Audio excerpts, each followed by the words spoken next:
All right, friends, welcome to another episode of PetMed. So, there's been a lot that I've accomplished since the last video, and what I've focused on is client-side development for that getting started process. So, we've got most of that implemented now, I think. Now, I haven't tested any of it out, so we will be testing it out live, and this might be a short video. I certainly hope so, because that means everything went well. Otherwise, it's going to be a video of me debugging that process. So let's go ahead and jump into it, and I'll show you what I've done. All right. Let me go ahead and get our server created, or up and running, excuse me. So I've created client-side screens where when we're getting started, we've got, instead of just one massive form for everything, I've got it as a series of, incremental forms that you proceed through. So let's go ahead and just test everything out from scratch. I just straight up nuked the database right before this, so I don't have an account at all. So let's go ahead and, whoops. That's rough. I forgot that I implemented like cat and dog puns for my error messages and success messages.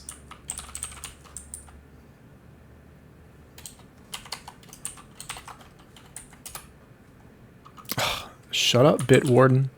Hold on. Can I disable Bitwarden?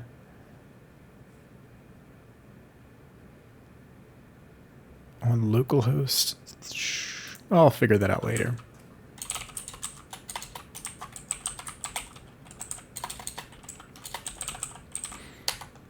All right.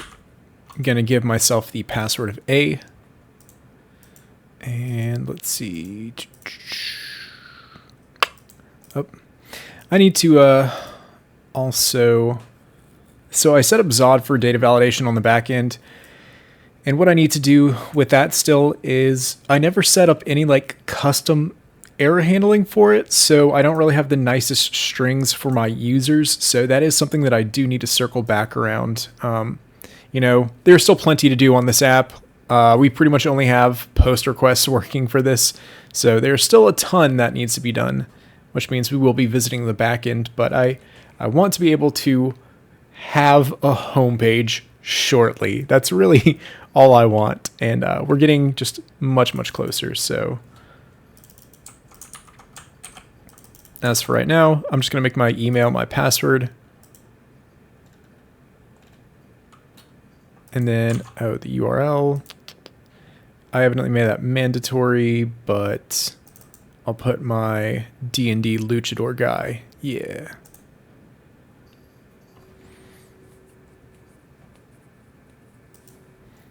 All right. And for my registration process, I probably need to fire a notification to my user. So let's see. Like I said, I have not tested any client-side stuff out except for that last video where we did the verification. So I should bounce that back to our users, but for now, verify PetMed.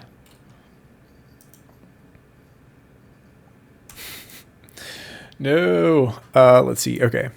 So what I've got happening here is if we go look at our app tree, we've got one getting started page that does take a URL parameter for which step we're at. And that getting started view here steps through everything in kind of this stage by stage process. So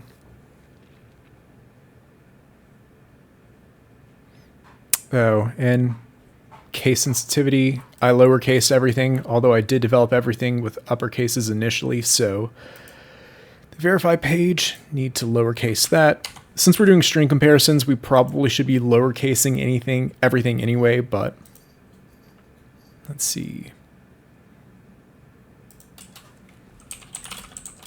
Probably should also make a switch statement, but for now, this works.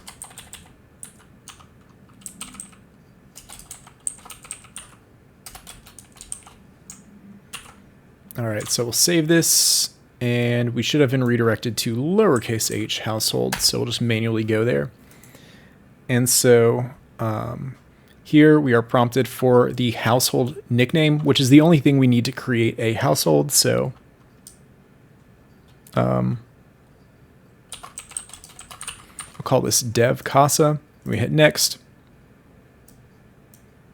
And then I'm unauthenticated.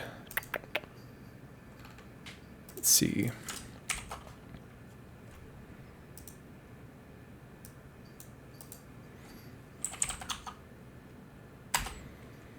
Okay, so my verification, I don't think I actually ever created and returned a token upon that. So let's go jump to our verification process.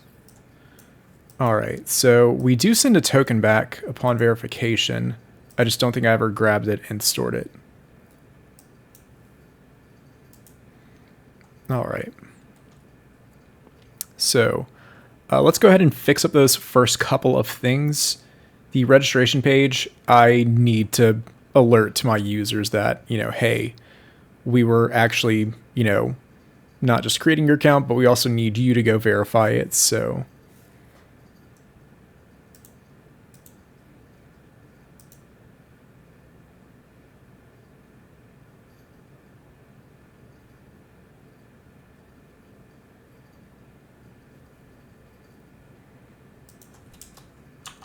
all right, so here, let's go pull in our alert service.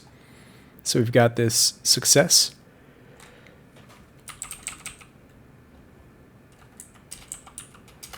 That will fire, giving the data.message to it. So that way our users get the notification saying, I think what my server says is like, go check your email. So that way they're at least notified. And logging in, itself does save it, but I do need the verification workflow to set that, which it should here. Console log data.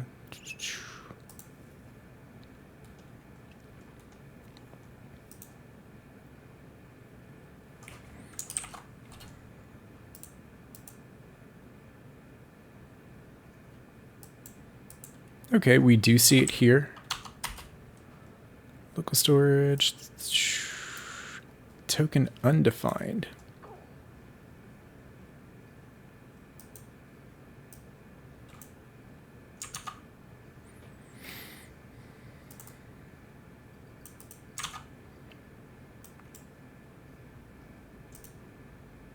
Oh, I'm an idiot. Let's see. So yeah, I actually wasn't saving it. I just saw the word set token here and assumed it was my local storage service setting it. I just completely glazed over the fact that it was just local state in order to conditionally, toggle what we see down there. So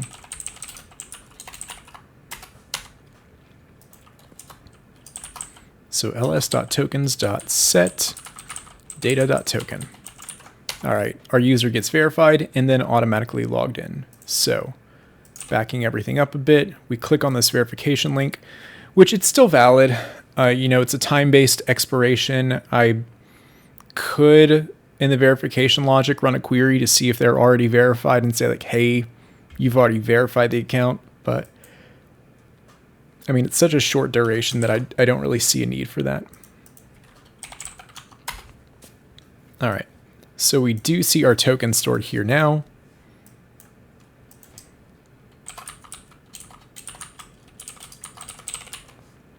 All right, Andrew's house. We hit next, which directs us to pets in theory. So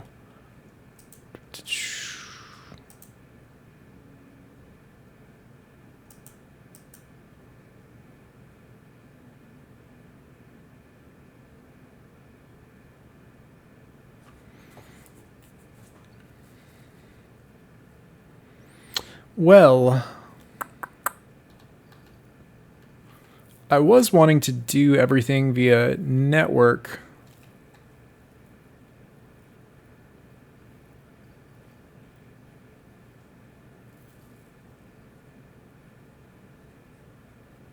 Workflow, and that way every child component could just cause a navigation event.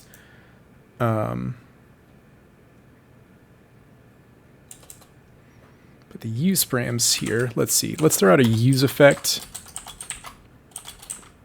And then put the stage in our dependencies array. I mean, it's coming as a prop, so it should cause a re-render.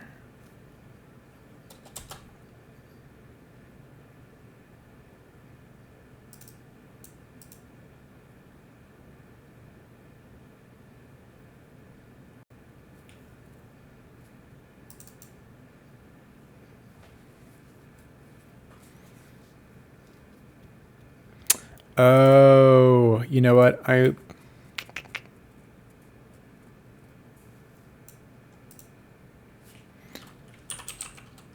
I'm comparing the state and not the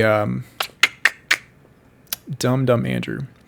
So yeah, I was comparing the state, which I was never updating the state value, and so I could have a use effect here that updates the state value from params.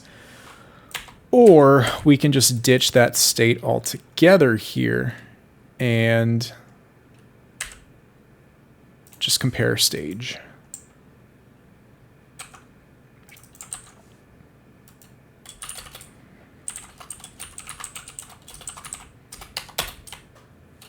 All right.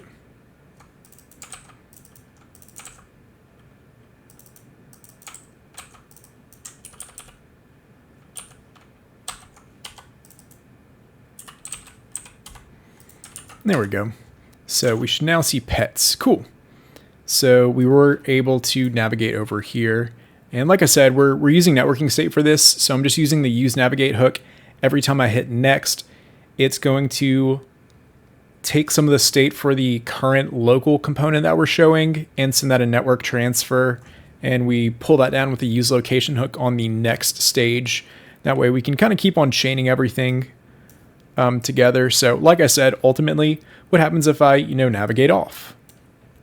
Well, I would like a way to potentially have my user be able to jump back in where they left off. So I need to persist state, maybe just dump everything out to local storage and rehydrate on the initial getting started page load in the event the user, maybe I could update the user table. So if they're verified, but not started, I could have a Boolean value is started or is welcomed or something like that to indicate that, yeah, they clicked on the link, it's a verified account, they just haven't finished the setup yet.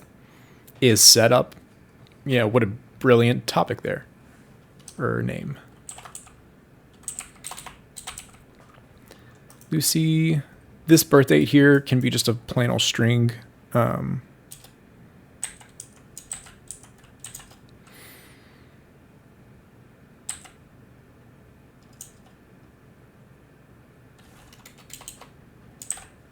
We'll go with that. All right, and once we've done that, this here is just gonna kind of crud.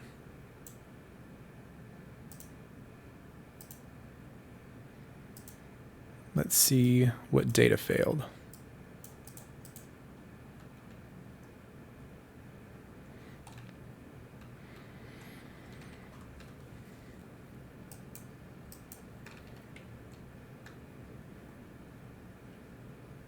I could have sworn that I excluded image URLs from validation. Let's go back to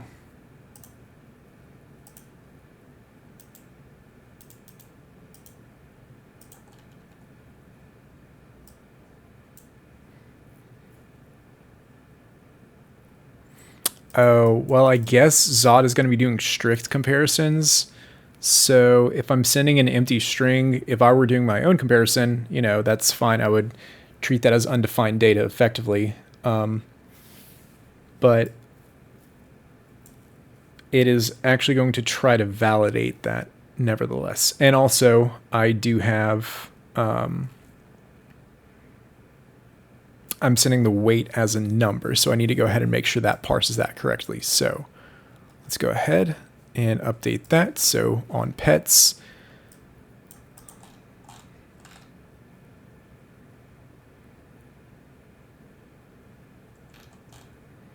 on handle add pet.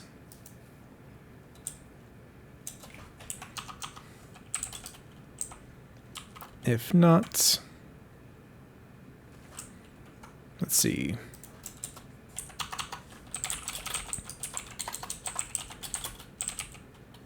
So what we're going to do is spread out a copy of form into this temp array, and then we're going to check to see if image URL is missing. And I say missing, but an empty string in this event. And if it is, we're going to go ahead and delete it, which means we do need to adjust the type to make that optional up here.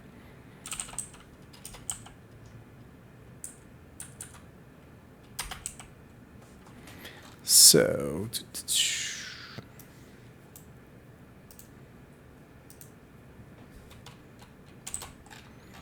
I should have done the same thing for my user as well during registration.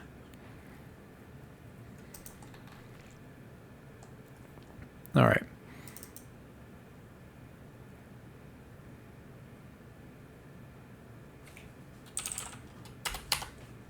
And that's what we'll actually send to the server. Okay. So here, I should not have any pets whatsoever because that failed. So let me go ahead and try again. And I need to go ahead and validate the weight.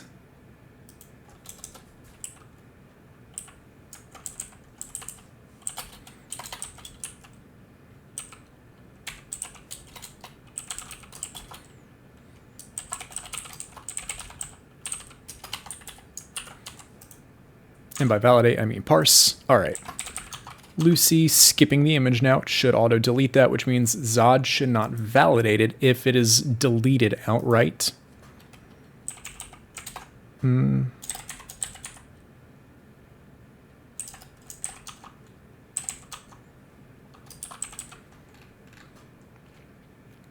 All right. And so the way this pet stage works is I've got this very simple form for each pet. You hit add pet, it sticks it into an array, and you can get an empty form again and keep adding pets until you're finished. At which point, if you do have an array of pets populated, we've got the ability to click a next button, which allows us to create medications and start associating those with pets. And that does not work, so let's go see why.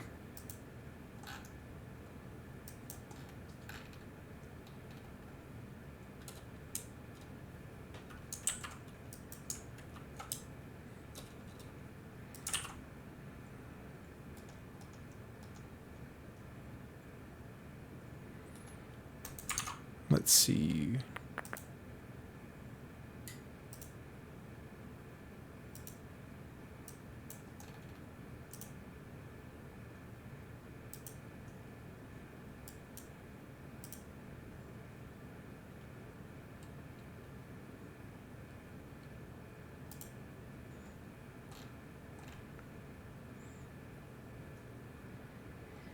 Why am I having cores errors now? All right, let's go see.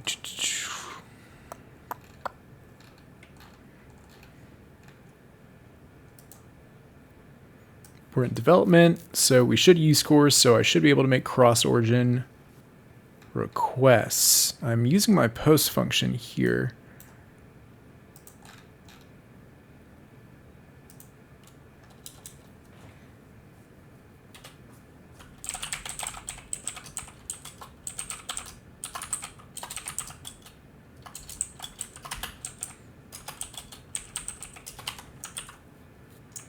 Let's see, on every network request, what we're going to do is dump out all of our options. All right, A.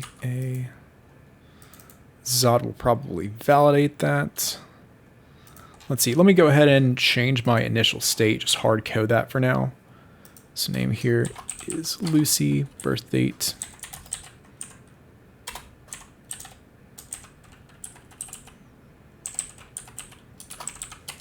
That way I at least kind of have everything pre-filled out, and in debugging I can just boop.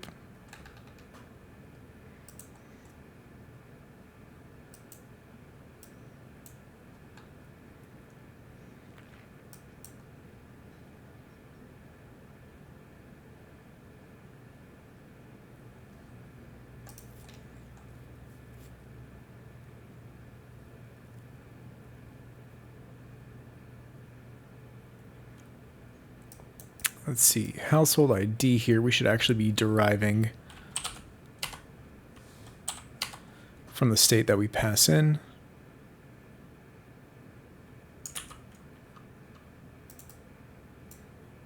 Oh. Oh, which we...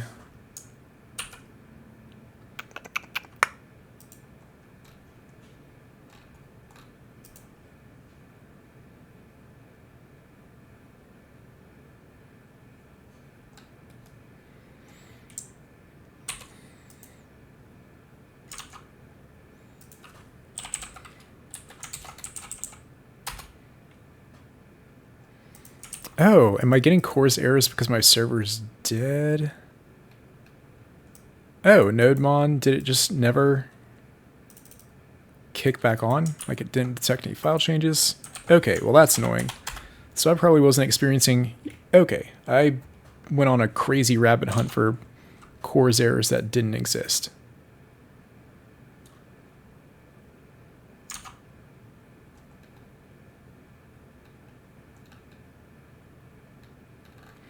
All right, and I think it's not deriving the ID. Let me go actually check our fetch data here.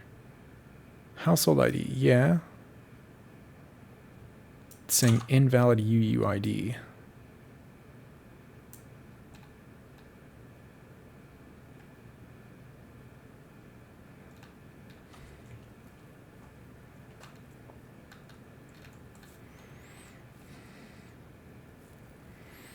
But which property?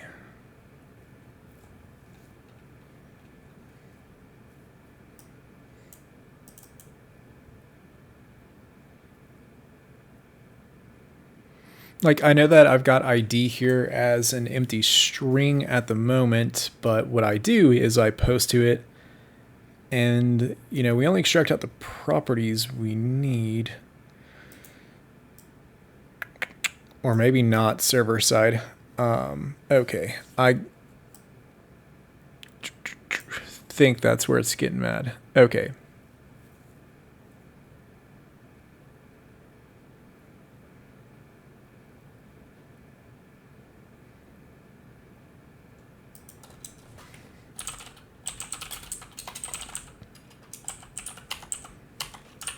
And I'll adjust the typing later, but temp form here should not have the ID string yet because that pet has not been created. So I do have that as part of our, you know, form state here, because once I do actually successfully create that pet, we do get the ID back in the response from the server. And then I set that array of pets here, you know, spreading out all the pre-existing ones. And for the current pet, I spread out and preserve all of the current values of the form, but also I add the ID there. And that way that pets array, that new pets array, has every bit of data we need.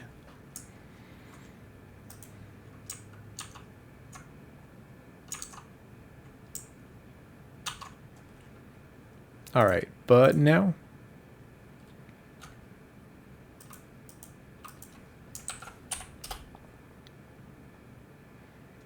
restarting the server. And but now, cool, there we go. So that added Lucy.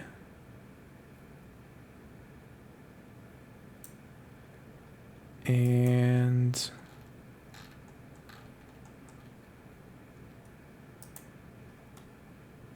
I thought I had something outputting all of the currently structured pets, but I guess not. So what we'll do here is pets.map, new pets.map. For every pet, return just the pet.name. We'll take that array and join it together.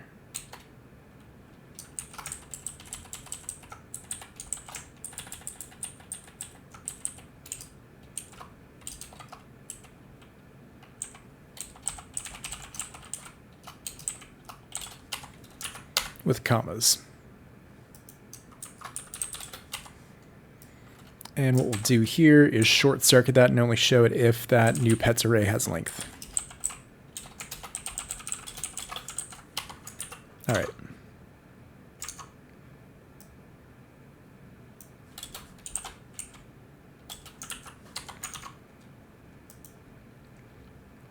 So I've already added Lucy, so she already exists in the database under the hood. So they're just kind of a duplicate, but Luna.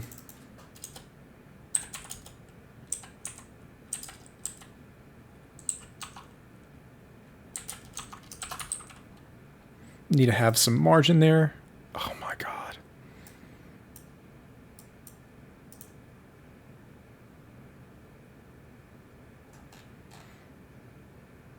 Oh, and I wipe out the initial form state here.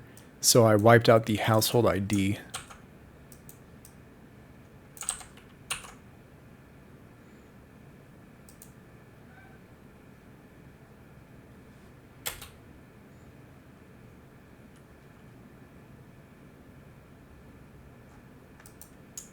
Okay.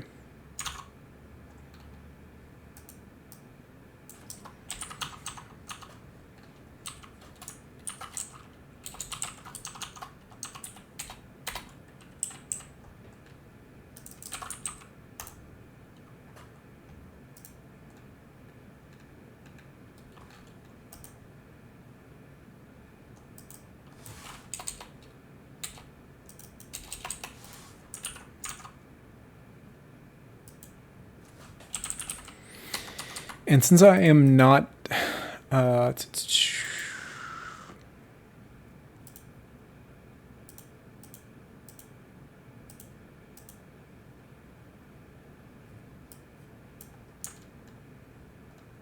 directly navigating, the refreshes might actually be wiping out my state.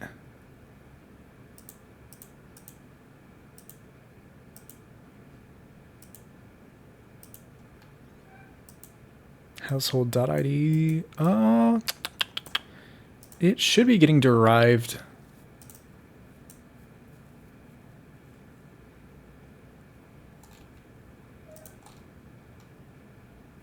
Correctly.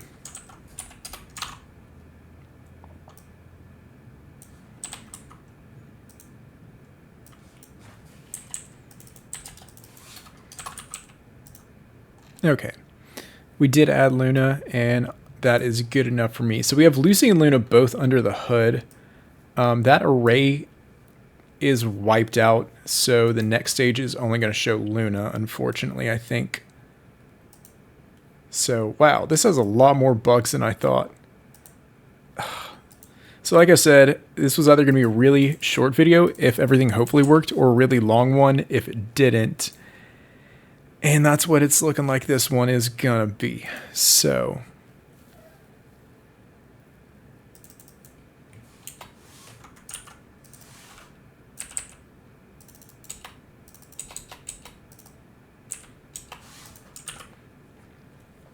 all right. So the next button functionality should have navigated over here and store that.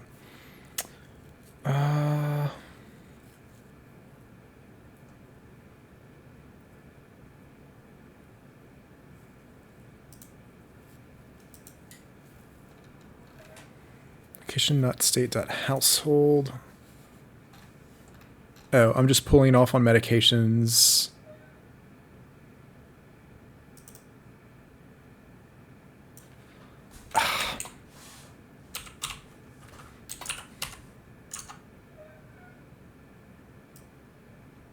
There we go. Okay, so not the prettiest stylistically. Medications. Let's go to pet medication card. So we map over every pet, and for every pet, they each individually get a medication card here, which, oof, let's see. Well, we're already within a card, so let me just clear that out and make this a column.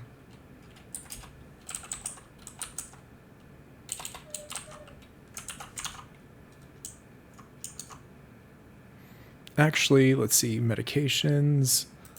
How's this getting wrapped? Getting started. Medications, card body.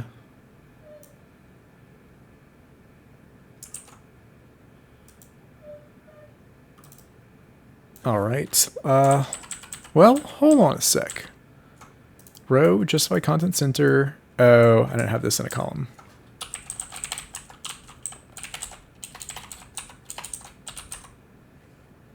And since we're going to be within the confines of the card itself, which is kind of auto-scaling anyway, we should actually just make that a full width one, since the outer element is what resizes everything.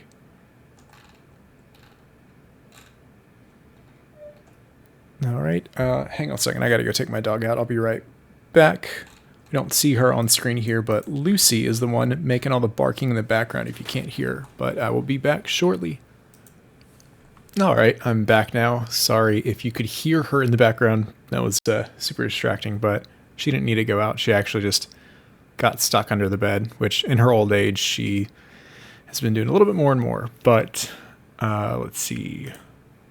So medications, we're looking at medication cards here. And I basically need to kind of reverse, back everything up. So clearly with the errors that I've experienced, especially with validation ones, with me refreshing everything, it just pretty evident that I need to be able to persist and hydrate state. So instead of transferring everything via the use state and use location hook, we pretty much need to utilize at least local storage just to temporarily hold everything. So thankfully I do have this local storage utility here.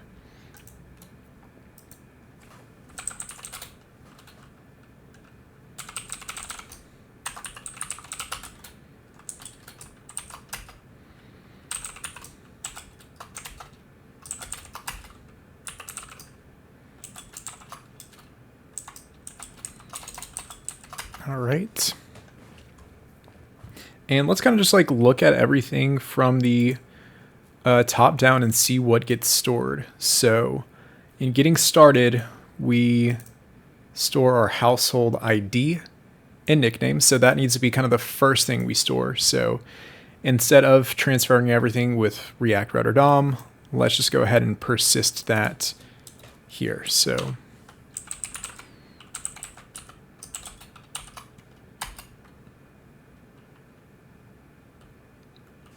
and we don't have to create our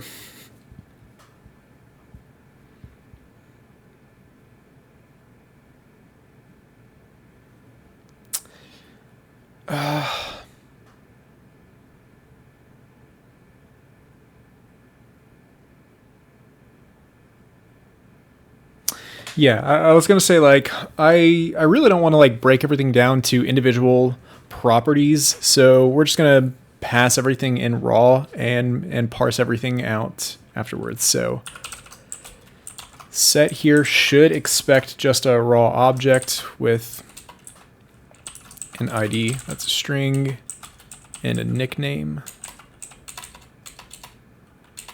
or name, that's a string.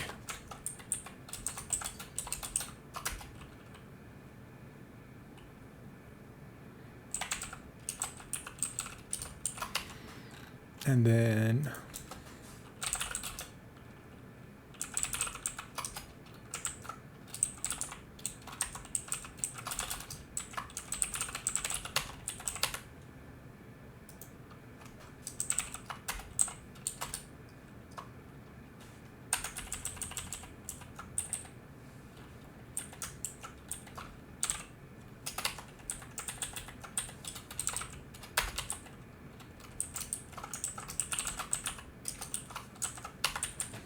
all right.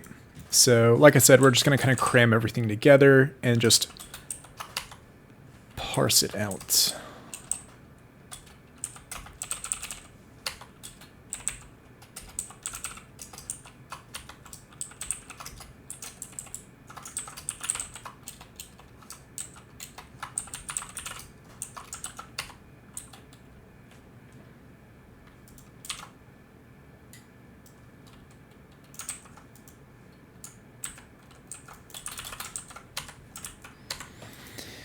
All right, so we've got our household local storage structure getting set up. And let's go ahead and get everything else established as well. So let's see, household, then to pets. And then here we were kind of just daisy chaining like the relevant info from like stage to stage. Now we don't really need to do that, you know, because initially we were storing all the household info, and then after that we were just passing in the ID, and it led to some, I don't know, continuity issues, as we saw kind of near the beginning where I was looking for household.id, but it was like household.household.id, so all to the wayside shortly.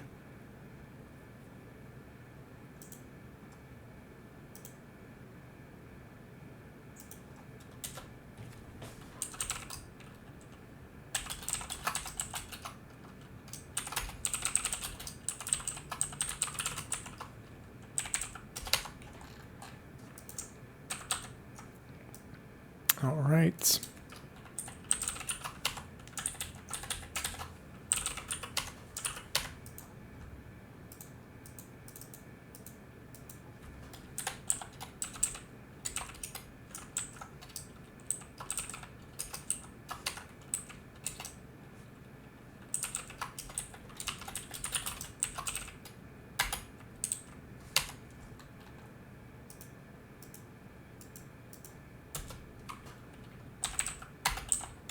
And here we are setting our pets and getting them.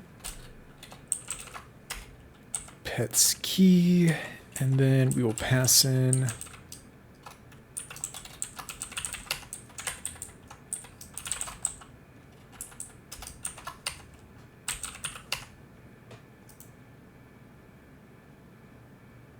whoops.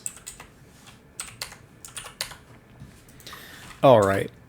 In addition to this, let's go ahead and rethink what we're doing with the stage, because we could really, I don't know, like I kind of like the stage in the URL itself, but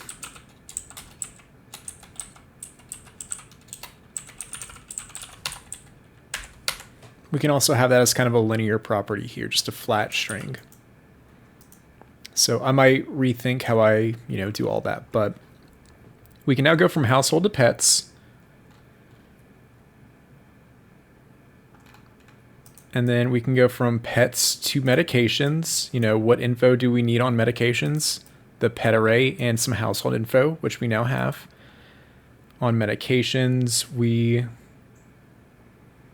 map over everything, all over our pets, return pet medication cards.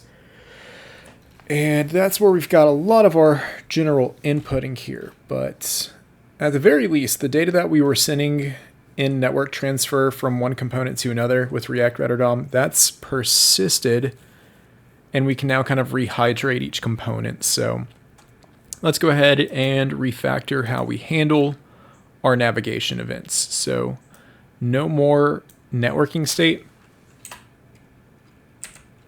So we are just going to be dealing with a very flattened linear navigation here.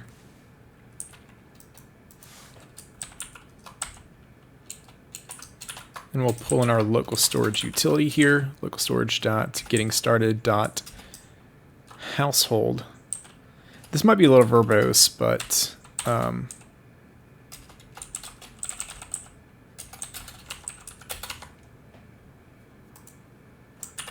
it's well structured and it's not too terrible to write. So we set our household info and then navigate to pets.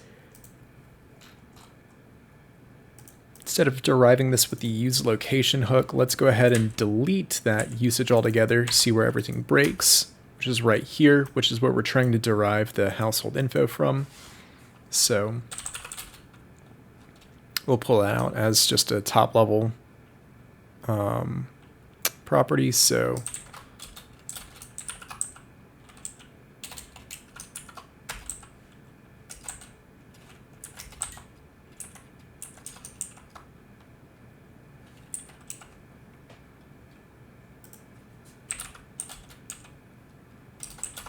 And what we're going to do here is alias name out to nickname. Since we do use name on this pet page, well, as the pet's name itself. So,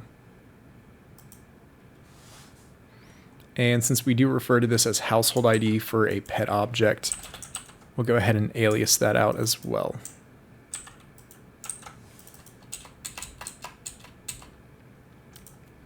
All right. So, pulling that from local storage now. And then temp form here.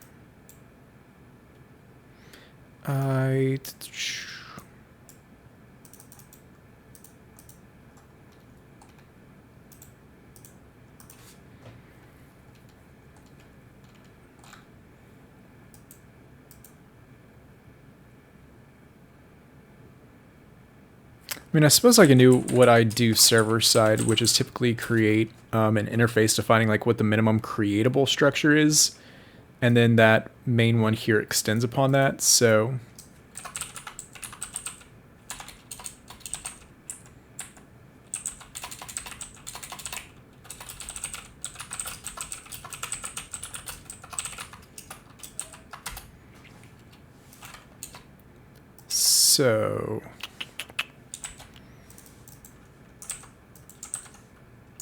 that way the ID is always required for a pet, but for just a creatable pet, it is not. An image URL, you know, we'll keep as an optional property.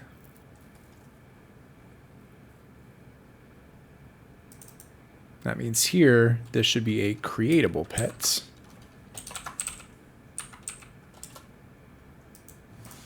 So we can dump the ID, which means we don't have to check for ID in temp form there. We just need temp form for being able to delete the image URL, which I guess, yeah, because we don't want to do any direct state mutations. And also we do want to convert that, so let's get rid of that here.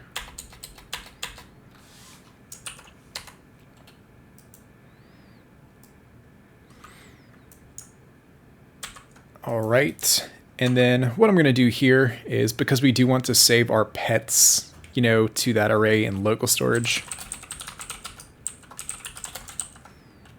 I'll save that to a variable here, call set new pets, providing it that updated array of our brand new pet and all previous pets. And also what we'll do is pull in our local storage utility.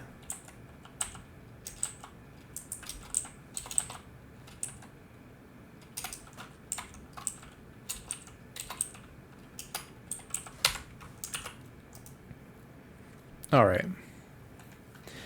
So now that we've created some persistent state, let's go ahead and kind of work our way backwards and rehydrate everything. So getting started, we click on the verify link, we get redirected to household. Now, what if we have already done the household stage and that data is present? Well, what we want to do here is hydrate our initial state via local storage. So we'll do local storage dot getting started dot household dot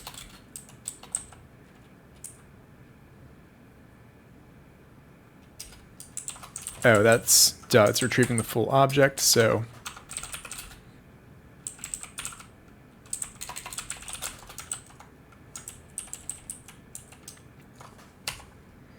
and then here we can do household dot name or, and just short circuit to an empty string in the event that we have that as null. So that should get us to rehydrate household in case somebody does fill out household and navigates away.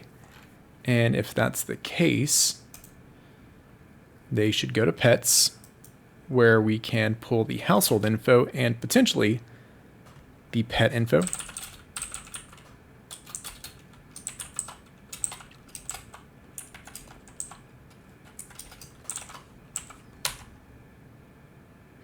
And it's either going to be undefined or an array, so, or null, so if its potential value is null, we can just short circuit that and say, okay, well, if you have previously saved data, we'll use that. Otherwise, we will fall back to an empty array here.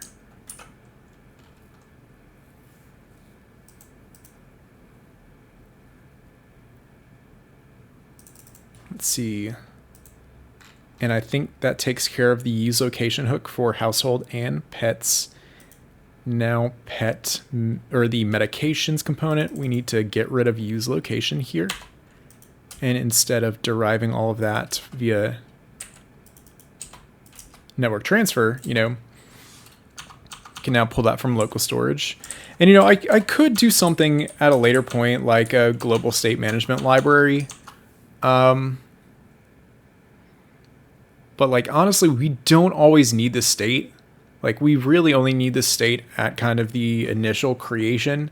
So in my opinion, I think local storage is more than adequate, and if not better than something like Redux or ZooStand or something similar. So now, granted, I might change my mind about using some of those at a later point for some other features, but for this, definitely not at all what we need.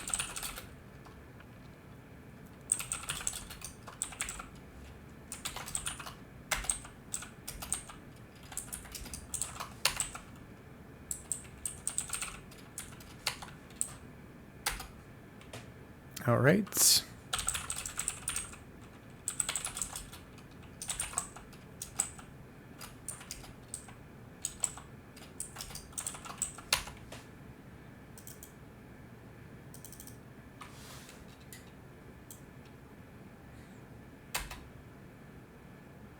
And here, since we're extracting the entire household object, that should be household.id.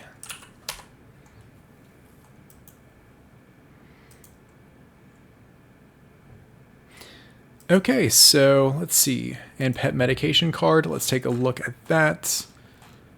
That is not pulling anything from use location. It's receiving everything as props. So that's actually quite all right. Okay, well, let's go ahead and nuke everything, come back, clean slate, and see how it goes. So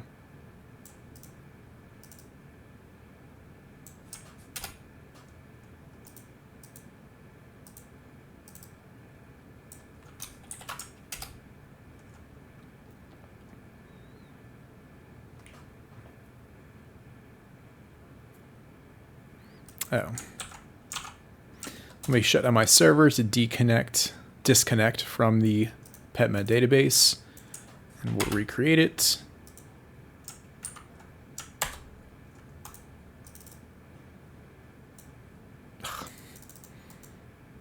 And connect to it, and then there we go. All right, so clean slate, never touched the site before, effectively speaking. So we'll come over here, restart the server, create a brand new user account.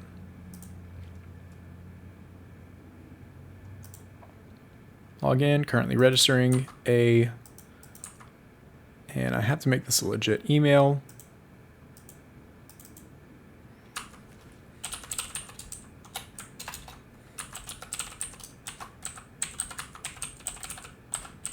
We're going to make that andrew@covalence.io as well.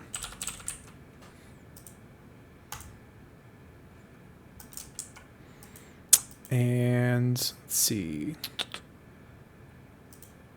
Let's go to the user registration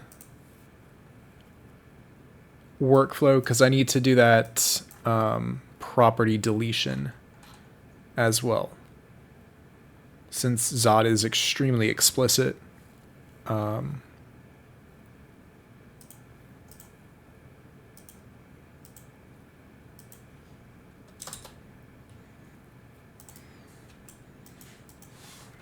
So if not image URL, delete data.image URL. It's going to bitch at me and say it should be optional, but if I try to make it additive later, if image URL, yeah, so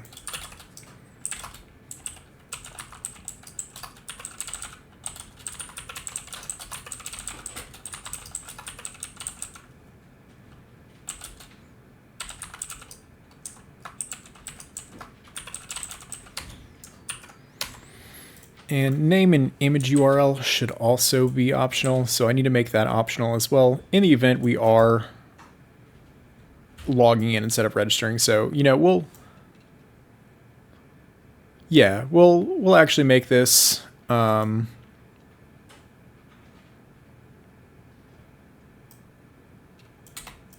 little bit better. So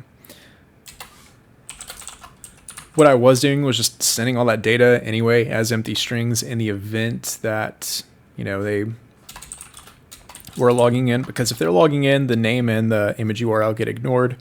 But we'll do this a little more proper. So if it is not a login, data.name is going to be our name states, and data.image URL if that exists. So name required, see ya, data.image URL.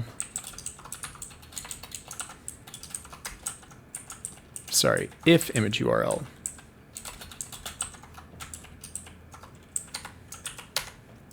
All right, so only if we're registering does this block apply. If we're registering, name very clearly required gets added, and only if the image URL exists will it get added. And that way, instead of Zod saying like, oh, hey, you sent me an empty string for that, that's not a valid URL. Now it's gone all together, which means it won't validate it, which is fine because it is expecting that to potentially be optional. So, all right, no account created.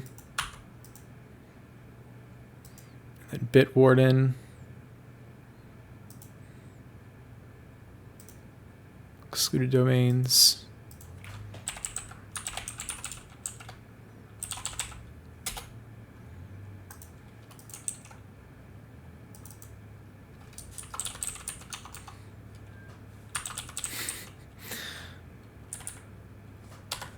Oh, come on.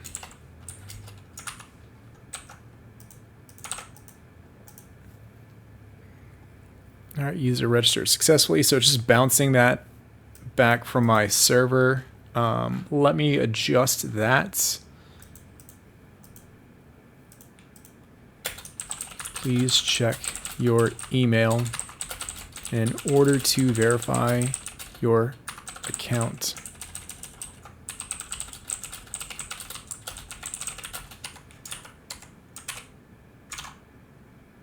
All right. So here,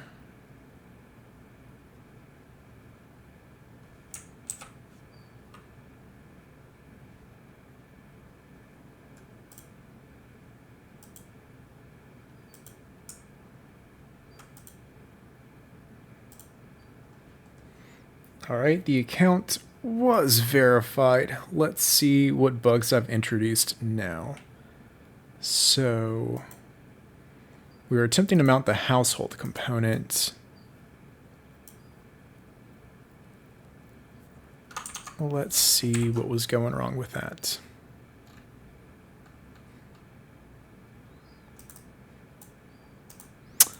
Let's see, null.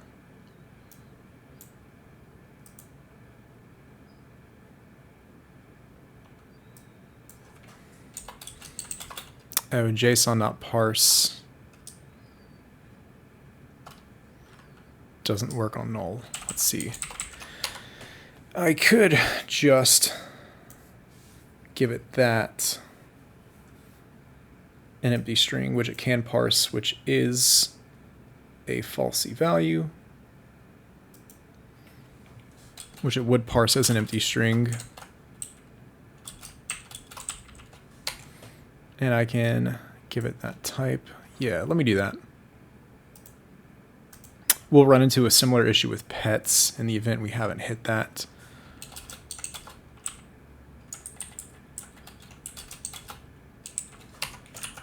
All right. So that means I still have to validate that data. So household.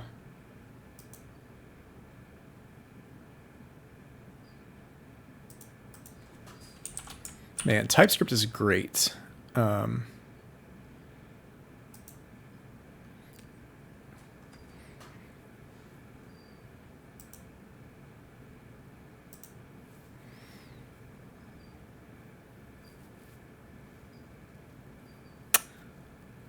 Well, it should be... I say that, but in the event household is, falsy, the optional... Well, an empty string is falsy, but you can still chain. Hang on 1 second. There's the lovely Lucy making some noise. All right. Yeah, so the two potential types are an object, which you can use dot notation with objects, or an empty string, which...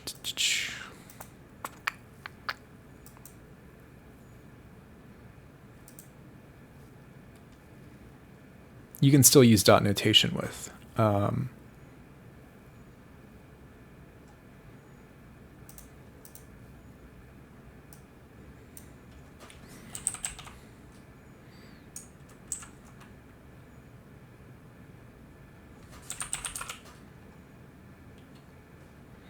Yeah, you can only... Like, I don't want to do additional code in here doing validation per se, but it would save me from having to do all the validation individually. So let me do this.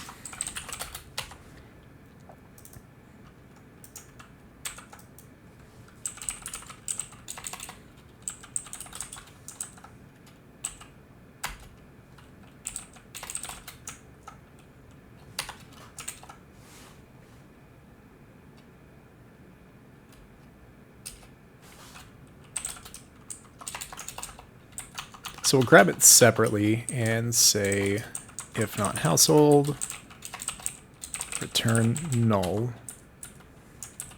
Otherwise, we'll return json.parse household.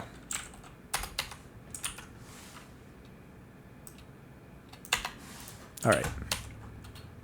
So that'll save us a bunch of just like bad inline valuations later. We'll do the same thing here for pets.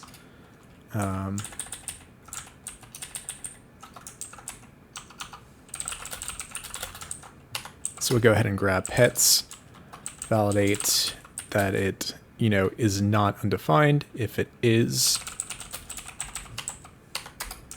return null. Otherwise, we'll return the parsed data. Okay. So I said I didn't want to write that validation here, but it's going to be a lot better than validating everything every step of the way. So here, I can now use the optional chain operator because, if this is null, then it fails that, short circuits to the empty string, and we are good. Let's go do the same thing for pets. So household.get. I'll kind of have to just back it up a little bit to household here. Household ID would be household.id. And it should be defined, but otherwise we'll short circuit to an empty string.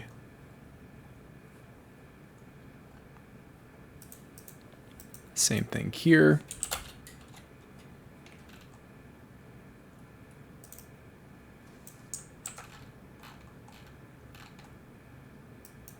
Well, we don't need this anymore. Handle next. We are not dealing with stateful navigation, so...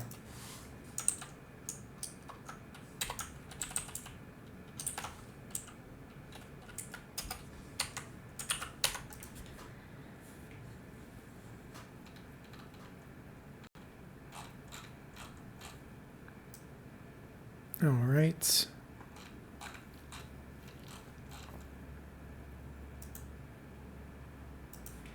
And then here, finally, that too, we'll see if we can find the derived one, and if not, falls back to an empty string. Cool. So that should be defined. It's really just like the initial state setting that we're, checking in with, but that data should exist. Pretty big should. And then finally, pets here, that should be defined, but if it's not,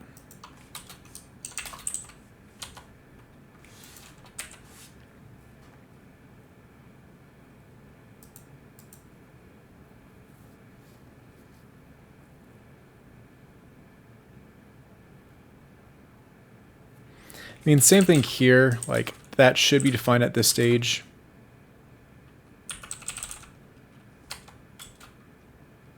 Or wait, I'm short circuiting here. Not doing a type, but instead of value.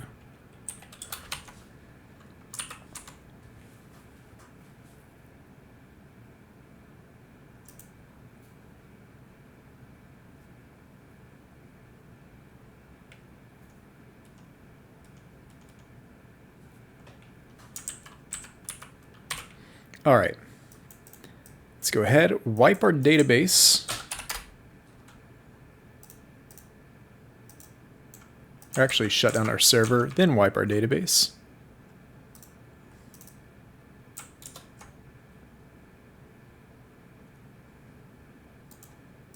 Switch databases, drop our database.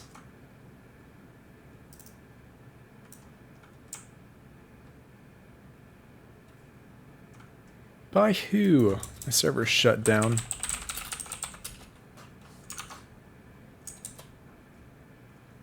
Okay, it's now existing again. We'll refresh, come over here, select it, and then rerun everything.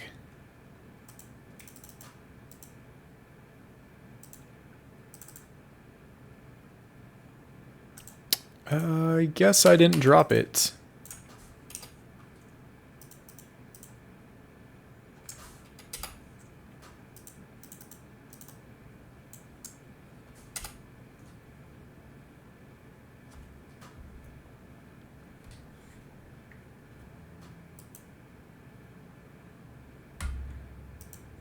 All right, well, let me just delete my user then, since everything, let's see. Yeah, so I never created a household, so I only got to the user creation stage.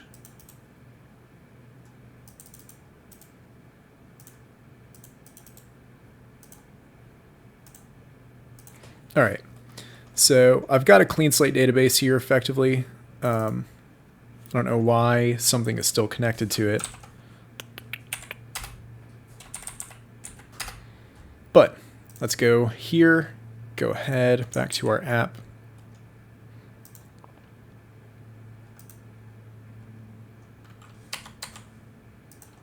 Register.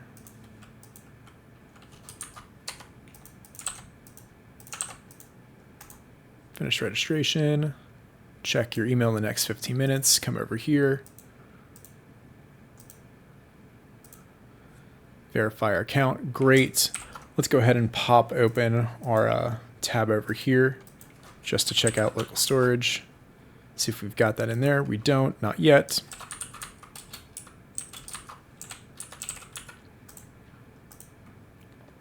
All right. So we have this successfully pulling from local storage. Now we can double check that, but we should see the JSON stringified, household here. Do have Lucy's info pre-coded out for my initial state, so that's great. Luna.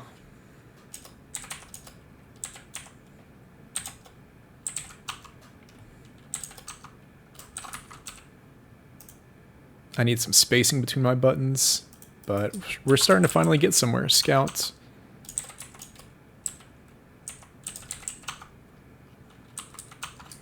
Got some big girl.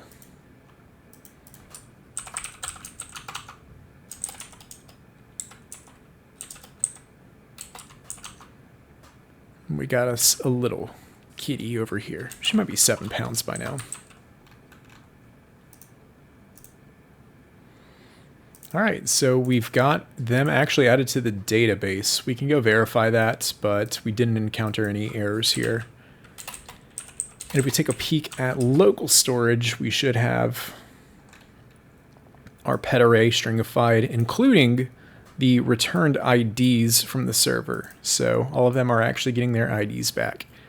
So finally, the place that we need to go next, drum roll, medications, and let's see. I need to make sure my map has keys defined.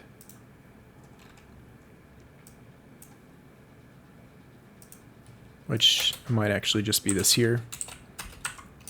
key is dosage -unit dosage unit ID.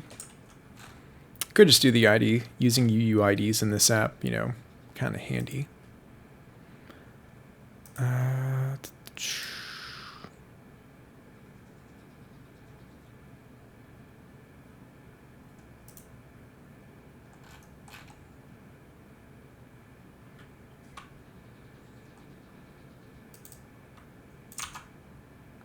And we are in a mobile responsive card, or in a column here.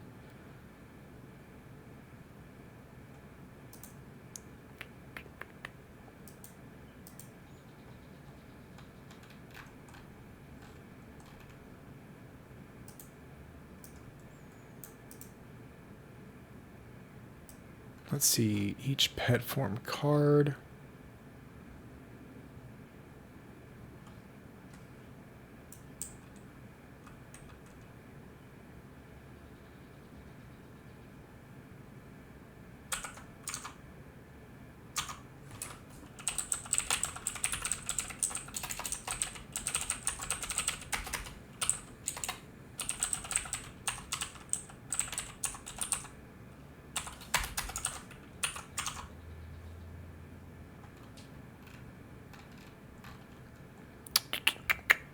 I'll have to do some more poking around later.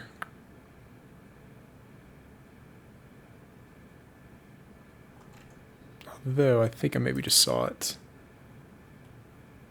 Okay, a column as a direct child of a column. Oh, it's because I was doing everything on the outside.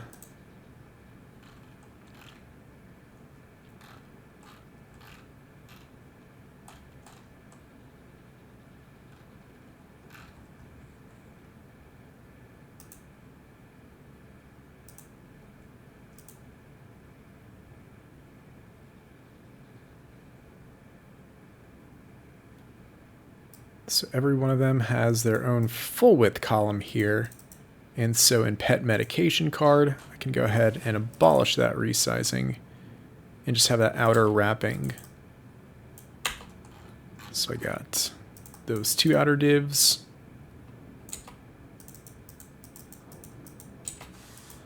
That one inner div to get rid of. There we go. That's more like it. Got a bad short circuit here, so let's go look at that. Add some shadow there. We'll add some padding in the card as well, just because everything's feeling a little too cramped. This is the short circuit here, which I always hate about array lengths. Returning true or false, which get coerced to numbers. So you have to do a react fragment of nothing and a ternary. But it's starting to look a little bit better here. So every pet here has, you know, the medication name, form.name. Oh yeah, no, that does not need to derive the pet's name. It is the medication's name, so that can go. Let's see, each one of these also needs a bunch of top margin just so they're not butting up against each other. So top and bottom, margin Y3. That's for Lucy. Got another short circuit down here, which looks really bad.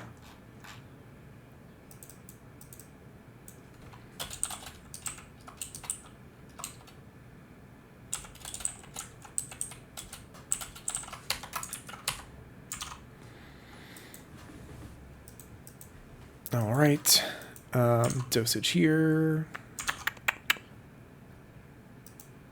Later, I want to make dosage, the input for the dosage and the units all be inline just because they're smaller forms and they, you know, look a little bit better that way, but let's see. That's for Lucy. Proin, half caplet. And all of the medication like scheduling, like when you take it, is going to be on the next stage. So this is just like adding base medication info. It's not saying when it's taken. It's just like, okay, well, it was prescribed, June 3rd. And we'll put it like a bunch of years in the future because our pets are going to live forever. And we'll do that. 1/2 caplets.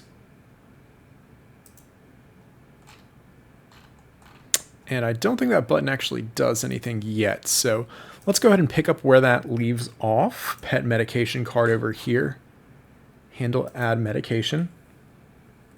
That never gets called. But for every given pet, it also pops it into an array of medications for that pet. And so we will also be adding this info to local storage. So let's go ahead and do what we've done, just like with pets and medication.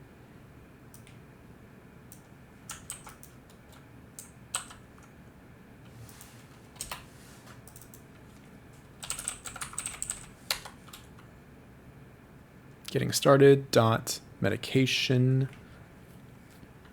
medications.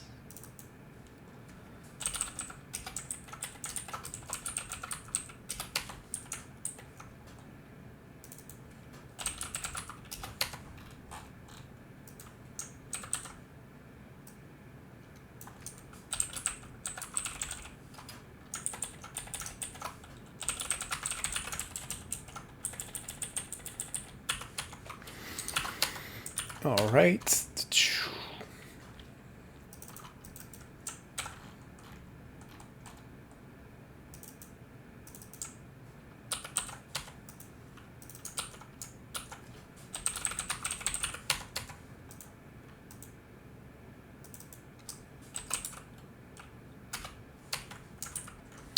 Cool.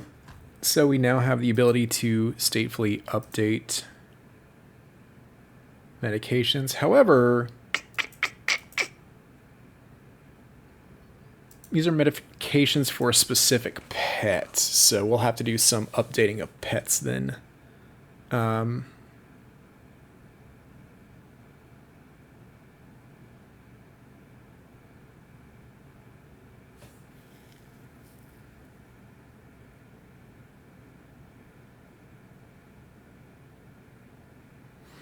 Well, each medication has the pet ID, so I guess theoretically, well,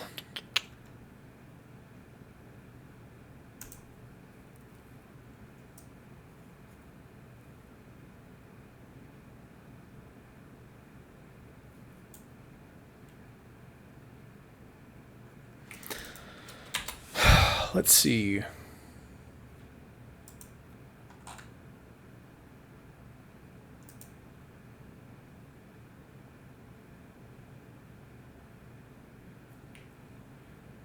I mean, I could just make like a nested structure for hydrating the data, and saving the data.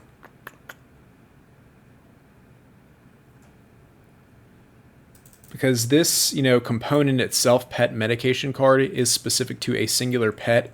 It is not a flattened array of all medications for all of your pets.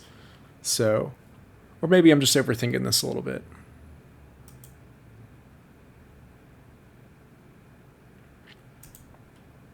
No, because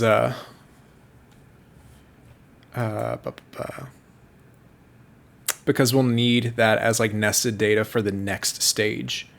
So let's see.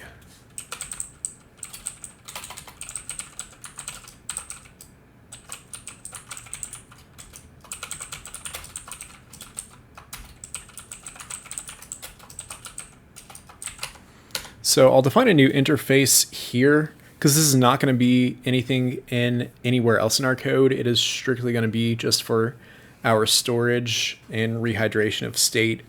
So we are going to define a pet object, pet medications, that extends the regular pet object but has a medications property that's an array of medications. So that is actually what we'll do. So medications here.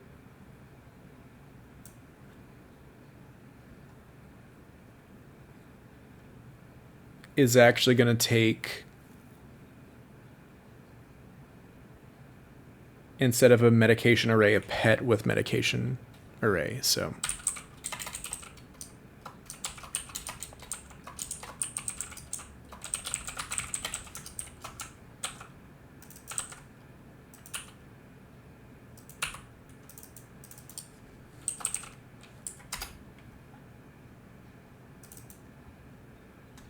and that is also what we'll return.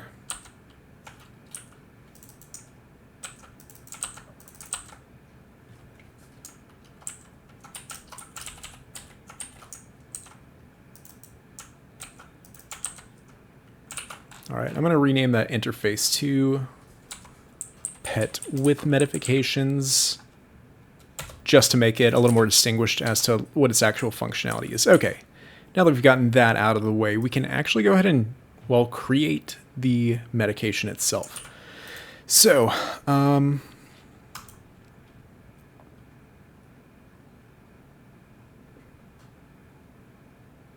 and I need to go ahead and make sure that I'm updating the stage at which we are at. So, getting started. Our initial state is, household, but after we finish up household, we do need to set our stage equal to pets. And then from pets to medications,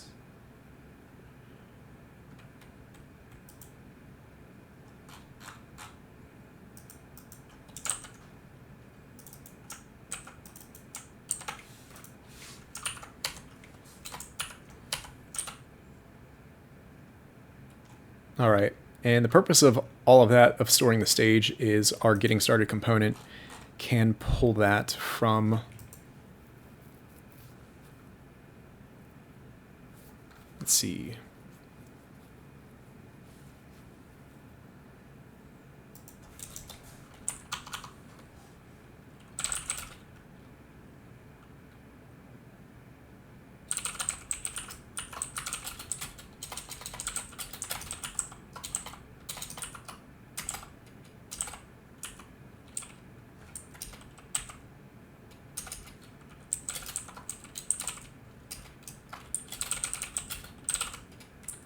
all right. So if we do have a previously stored, whoops, I was going to say I haven't used the getter function. Wait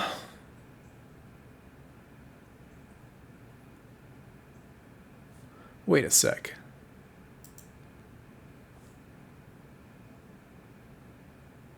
Oh yeah. Let's change that up, because that's not working as is.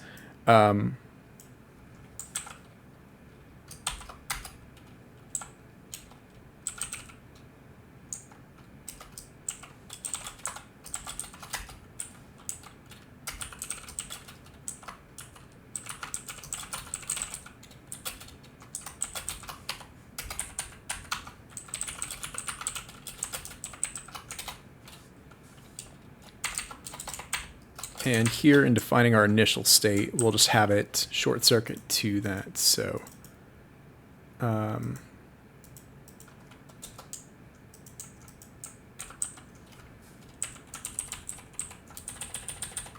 right, stage key. Stage. Now, what we're going to do here in our get function is going to say localStorage.getItem stage key.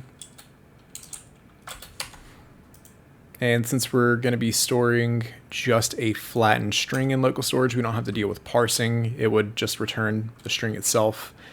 And in the event that is null, we fall back to household here. So that is our getter.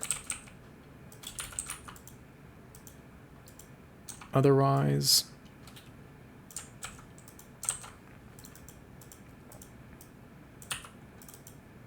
localStorage.set item, stage key, comma, stage. There we go. Got that a little more proper now.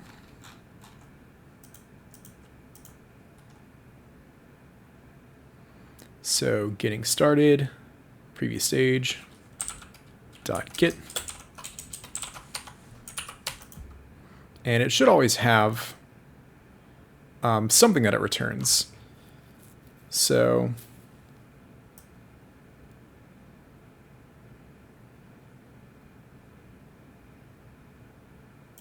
oh yeah, wait, what am I doing here? It needs to return a component, not a string.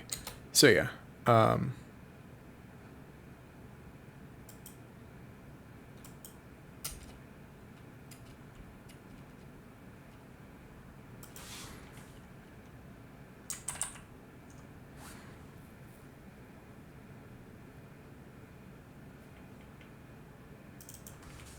And actually, let's just do this in Restein stage.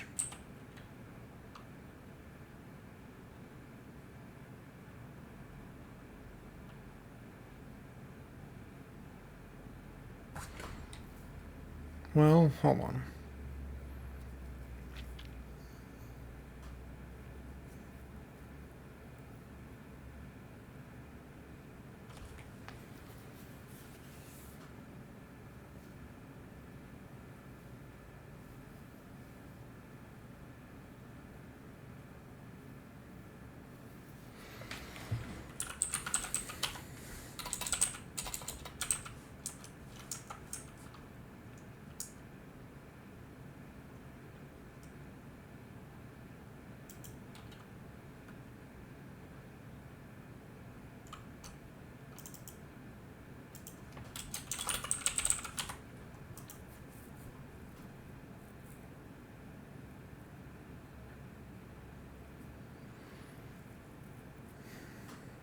So this is going to tell you, so I'm just trying to think a little bit here. So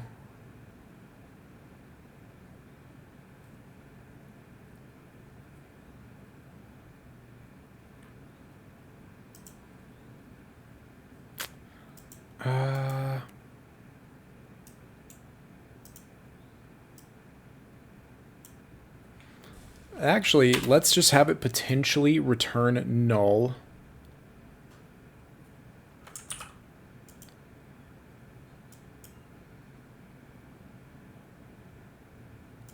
And let's see.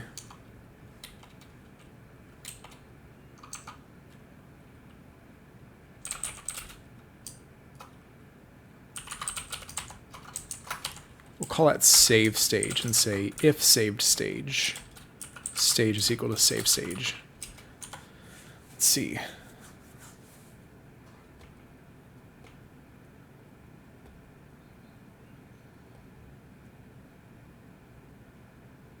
Yeah, okay. All right, let's make sure we're setting it properly now that we've got some setters and getters. Instead of local storage getting started stage, can't directly reassign it because that was an object formerly or top level string, but not the proper way of updating. Now use our setter function. All right, so from household to pets, then from pets to medications.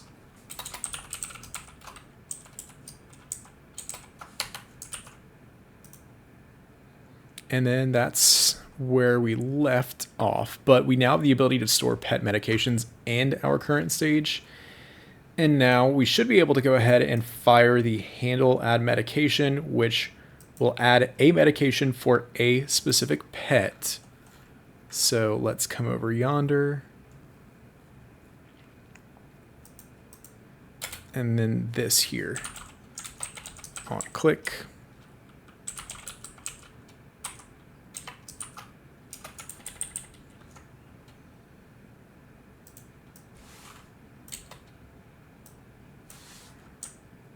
And each one of these is going to get not just top margin like it was formerly getting, but margin in every direction. So that way they also space themselves out from each other. All right. So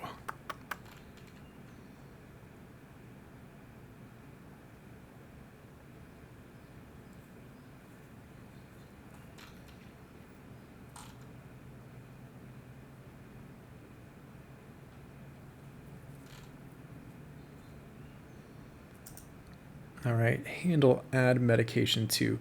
So I don't have anything after this point. Like I don't have like the scheduling functionality set up yet. So right now, you know, you can only create pets and the medications for the pets. You can't set like a date and a time and an interval of when they repeat. So that's still yet to come. But we are just about to the point where we could start implementing that functionality. Let's see if we can just get this working here. So while on pet medication card, you know, it's specific to each individual pet. So this array of medications is for that specific pet. And upon every successful creation of a medication, what we can do is const updated medications, set up that temp array here that we set to state. And we can also reuse in passing to local storage. So local storage dot getting started dot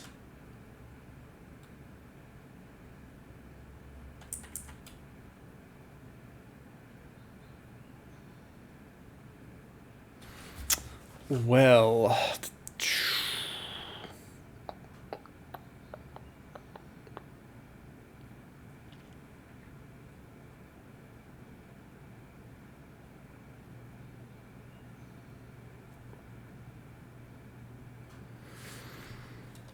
We're going to be overwriting everything. So what I actually need to do is create an update method, I think, for this.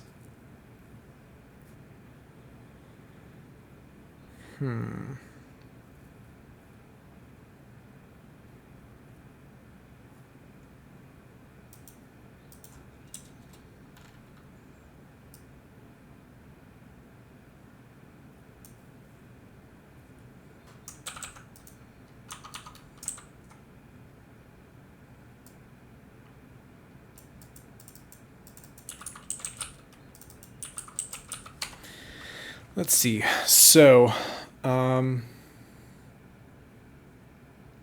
guess we really need this to be an object, or what I'm going to do is make it an object keyed by every pet's ID.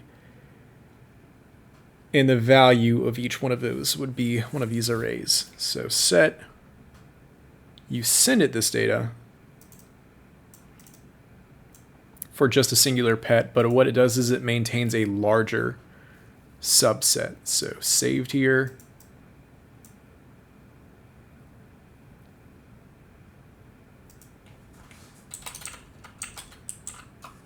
It's either going to retrieve something or return an empty object. And then that object is going to be keyed with each pet's ID. So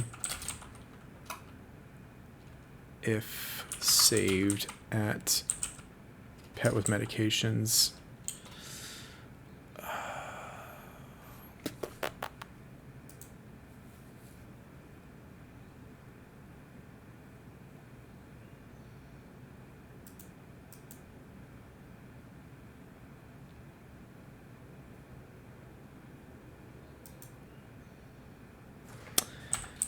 let me define an update method here that takes the pet's IDs and also that medications array.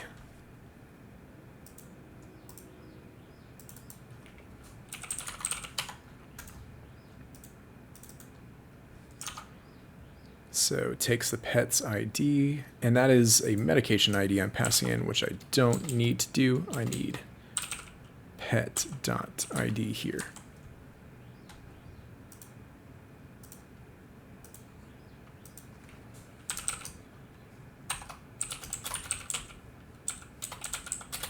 All right, pet ID, then pet with medications. If saved at pet ID, then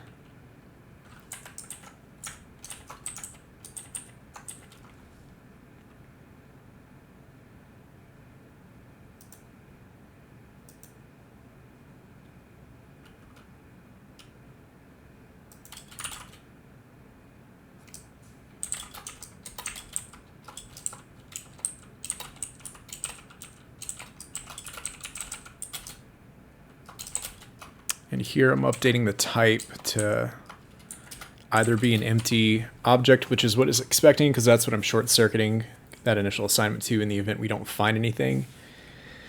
So we've got that typed, and actually, I also need to tell it that, okay, well, it's also going to be an object where the keys are strings, which that's what the pet IDs are, and every value is going to be the pet with medications. So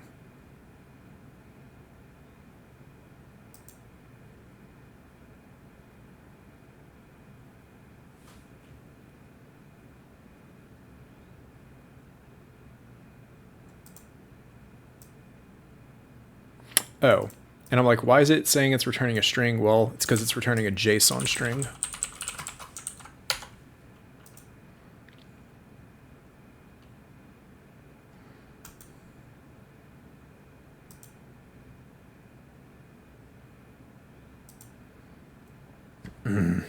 Let's see.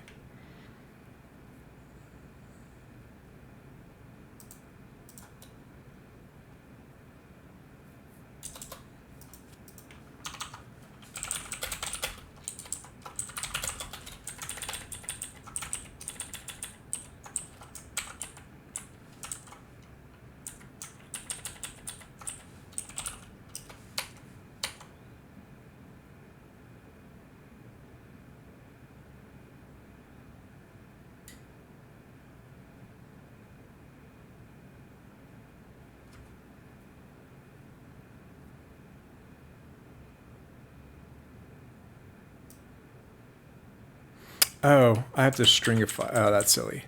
For my short circuit here. There we go. I don't know what I was thinking, but all right.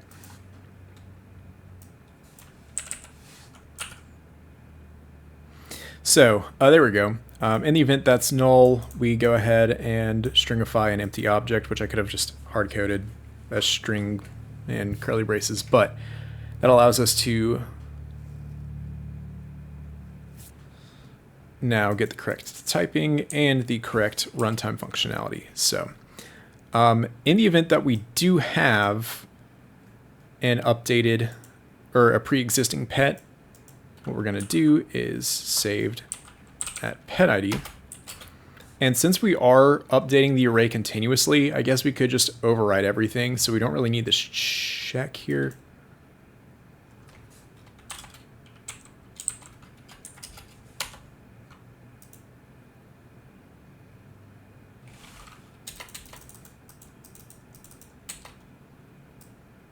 So whether or not we're creating a pet for the brand new for like the very first time or doing a true update, that pet is always going to be returning that array of meds. So we will do that here.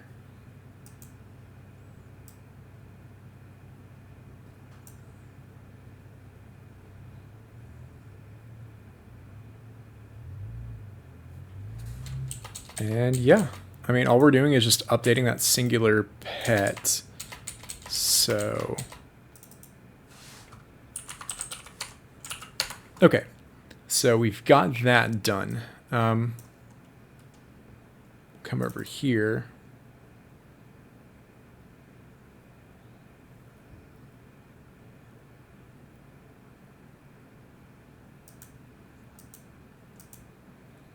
Okay. And what this is expecting is a, well, hold on.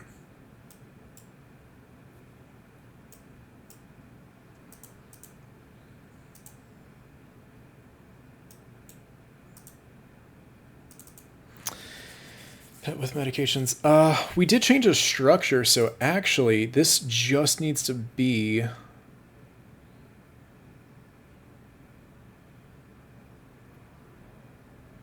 a medication array. Now this structure is different.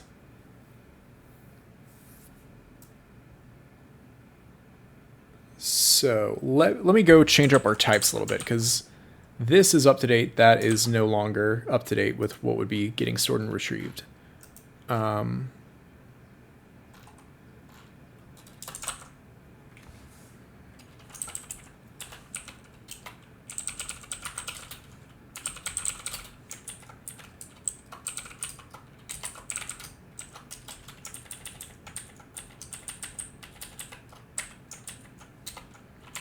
And that is not anything we're using data type wise anywhere else. It's strictly just in local storage, our utils. So we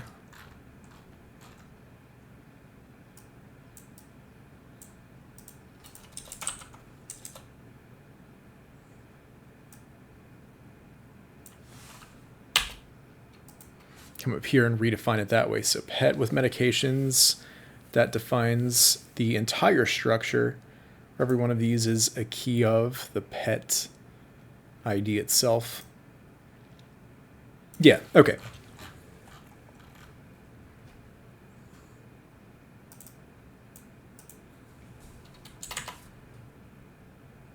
So that is correctly describing that structure, and this is expecting a medication array.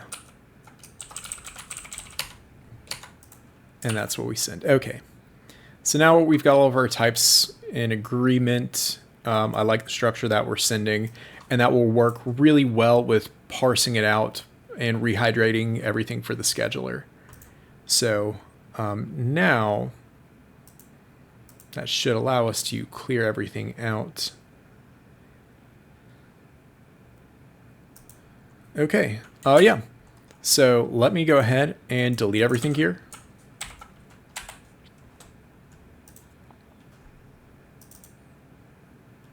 No medications are actually stored. We'll delete the pets. We'll delete user households. We will delete households as well. And finally, we will delete users.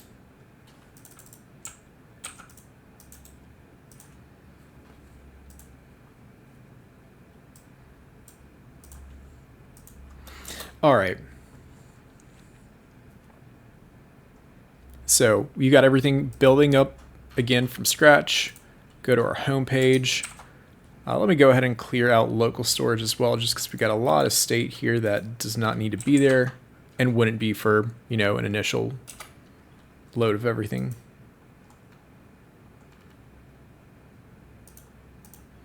Let's see. I need to also clear out my initial pet state for Lucy's info.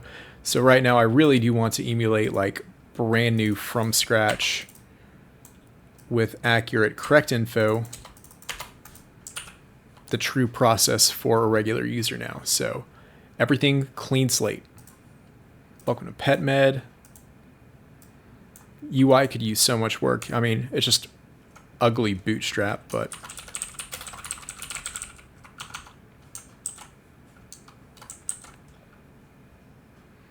we'll go ahead and use my luchador pick, my little D&D guy. Could also make the image scale properly. Probably would not be a bad idea.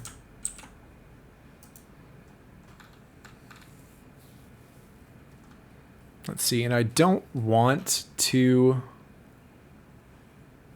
auto-navigate to the getting started workflow, just because from here my user would not have any credentials, like I have no token. Or in theory I wouldn't. I opened up local storage to, you know, take a peek at it, but I actually never cleared it. So, you know, we would want to come here.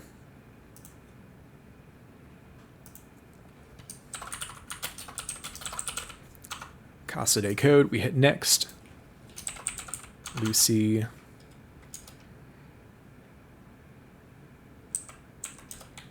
And I'm going to try to do like accurate birth dates for these critters.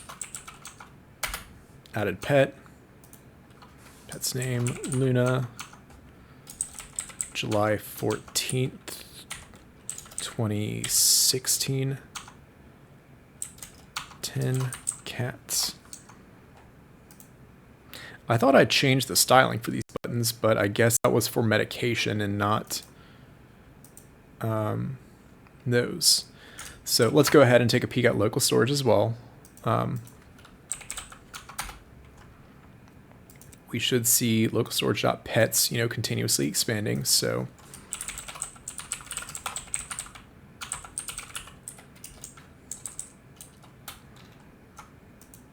here it is currently.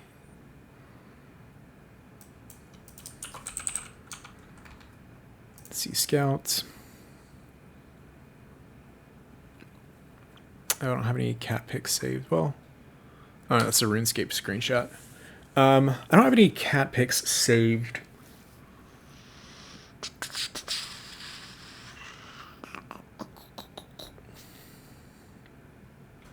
Let's see, birth date. I'm trying to remember because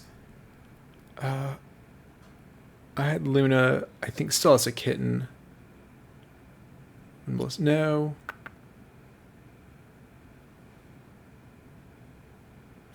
Okay, she was the year after, so she was like May 1st?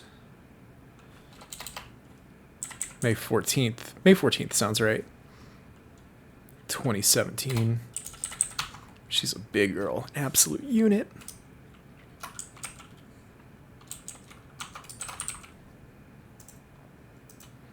Alright, pet's name, and then finally kitchen, Scout's sister, but from a different litter. September, we'll say like 1st.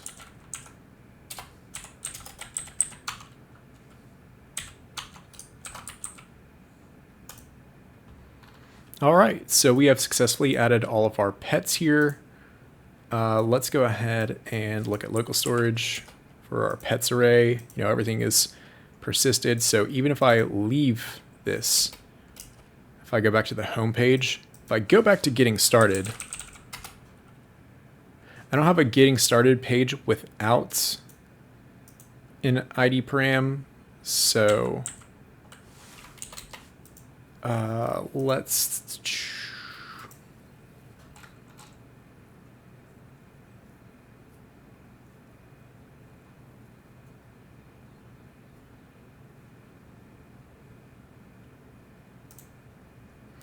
mark that as optional.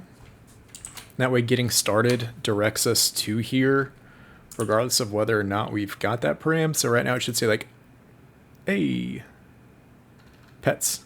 So we got redirected to pets. So even though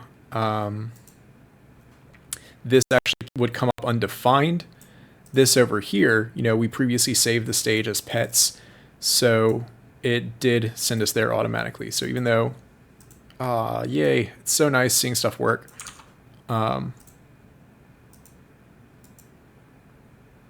We could also, just to get rid of like undefined errors, short circuit that as household. Not type, but short circuit it. Well,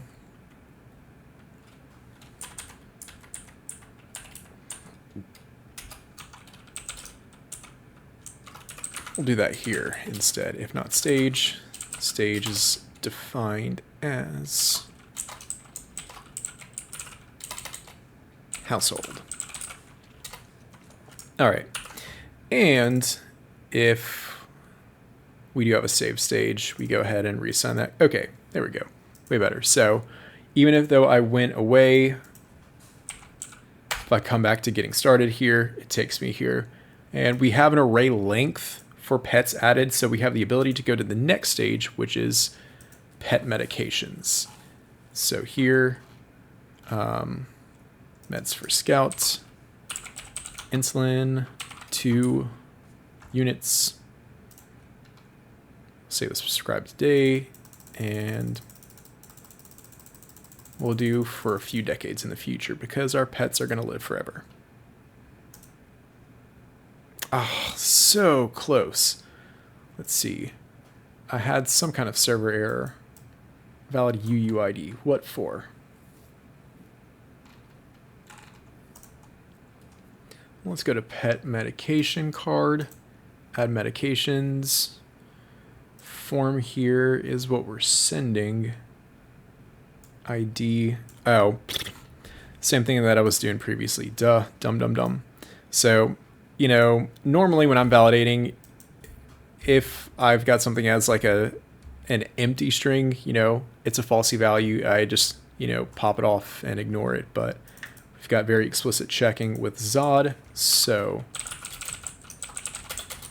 temp form over here. And the beautiful part about all the local storage setup that we've been working on is instead of me having to like delete everything from my database and go back to the very beginning and attempt to recreate it from a clean slate, you know, I've got everything up until this point persisted in local storage.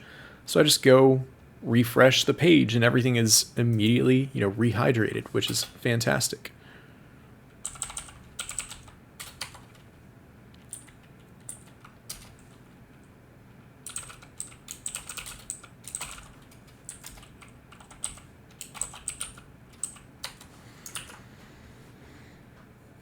All right, and let's see, for creatable medication, we do want to make a type like that as well. So same thing with pet.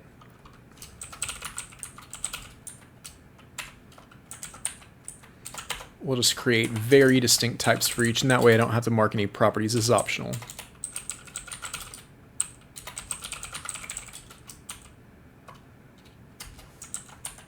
So everything that uses the medication type has everything including the ID, but only on the pet medication card component where we use creatable medication does it excise that out and say everything else is more or less required.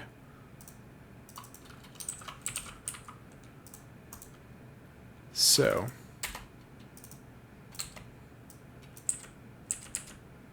now we can actually get rid of that. So updated medications here is actually going to be an array of the fully fledged medication type, including the medication ID, which we get back from the server upon a successful post request. So we do spread out into this new object all the pre-existing data that we sent to the server, but we also add in the ID as well.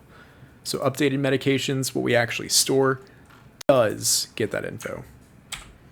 So guess what? Server crashed, I shut it down, and I'm doing a full restart. Doesn't matter, we pick up immediately where we left off. So come over here. I don't even have to type out the rest of the URL slug. I just type out getting started and we get taken back immediately here. So insulin dosage 2 units, start date here, end date a few decades in the future should suffice. All right, wish me luck, y'all. That's rough. Ugh.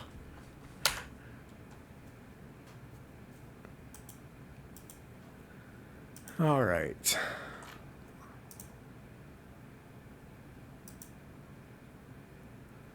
Internal server error. All right, Zod.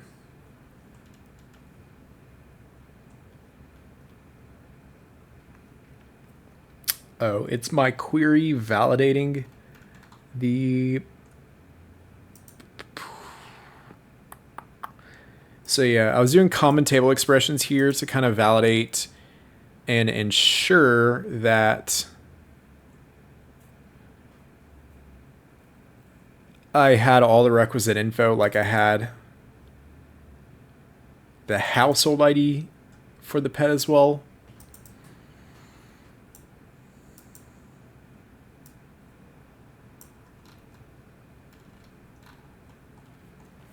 Let me go ahead and log it out because we are getting to this point on the server. So like all of our client side workflow is working right now. I can successfully blame the server here. Okay, let's see.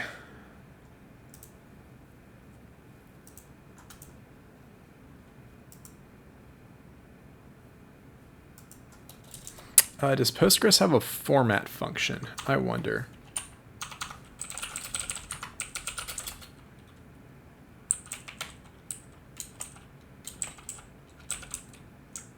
All right, the pool does not have that. What about the library? pg.formats.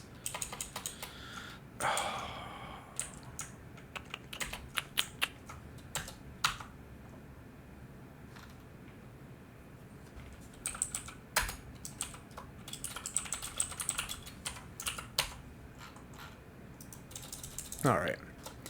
Well, I'm going to log it out here and then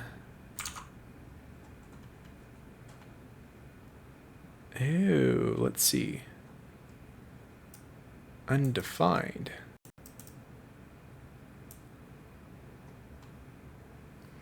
Because I changed up my route to expect, or that query to expect it, but I'm not sending it. However, let's see, 1, 2, 3, 4, 5, 6, 7. 8 is the ID. What's 7?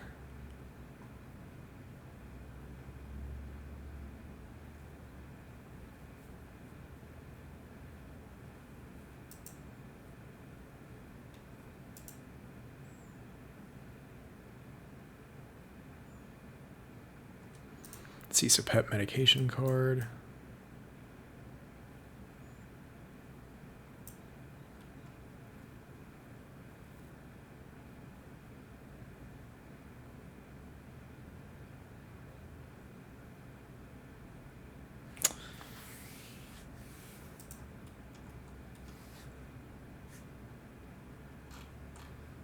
Let's see, queries, medications.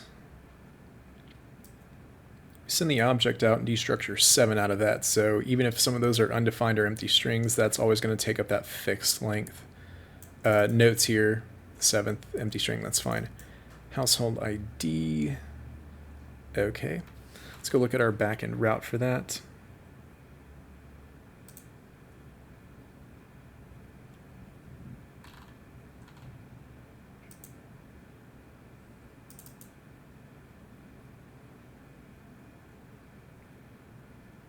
Household ID in the rec body. Okay, yeah, I just straight up forgot to send that. Okay. So, PetMed core props. Oh, yeah. I'm literally sending it as a prop here, so we don't even have to pull that from localStorage.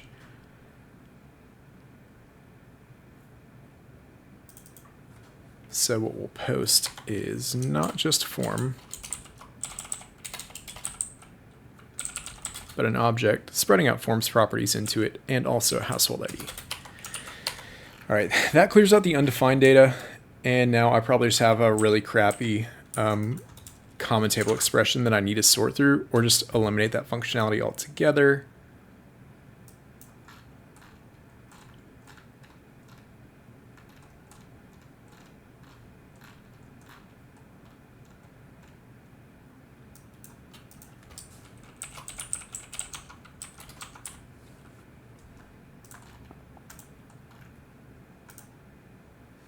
All right, we should hopefully be getting a different error, but if not,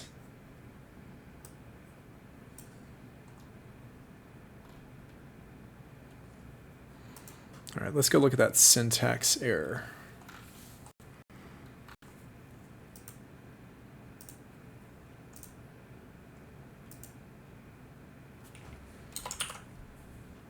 With pet, comma,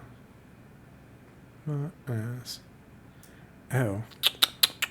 Maybe it was just a comma there. Let's see, with blah, blah, blah, insert into. Yeah, I feel like with the table expression, there should not be a trailing comma unless there's another one to follow. So I think it may have straight up been that. Yep, cool, 1 comma.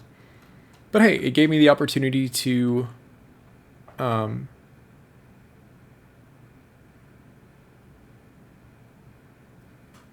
it gave me the opportunity to refine that a little bit better. So we now have that appended here. I need to clear out the form.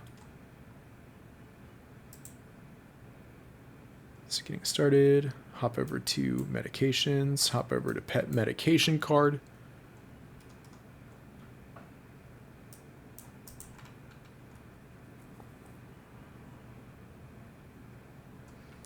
This should have cleared out the form. So we hit up handle add medication correctly. Set form, name, pet ID. Oh, I'm an idiot. Yeah, so I did the same thing with the initial state here. This is not the pet's name, but rather the medication name. So it should, empty that back out. Dosage amount, this should have cleared out. Dosage amount. That should have emptied that state out. It did clear this out. Why did dosage? not empty itself. Is that value not tied to state? Let's go double check and see if I made an uncontrolled React input. Input type text, ID, dosage amount, name, on change. Yes, it is uncontrolled. So we have our on change updating the state. We just never have it listening for that specific piece of state. So that's going to watch the form.dosage amount. This too is, no, that is correct. I really need to get a linter in here as well to ensure consistency with like naming conventions and code structure, but sweet. So it's not reflecting at the moment because it did incur a client-side refresh, but if we go look at local storage now, we should see pet medication info. So local storage dot medications.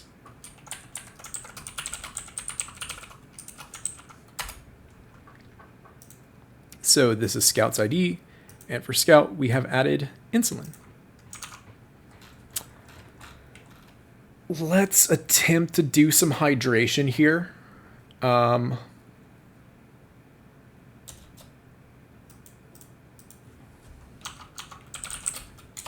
Const pre-existing meds is equal to local storage dot getting started dot medications dot get if pre-existing meds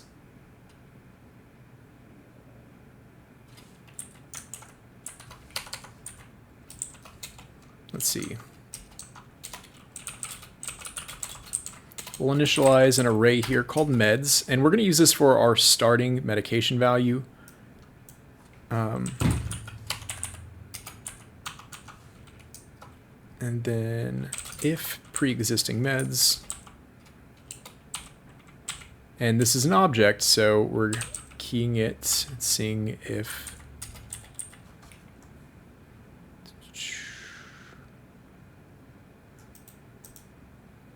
hold on.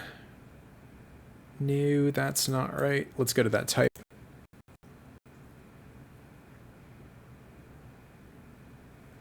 I guess I didn't save the update for that, but what it's actually returning is this.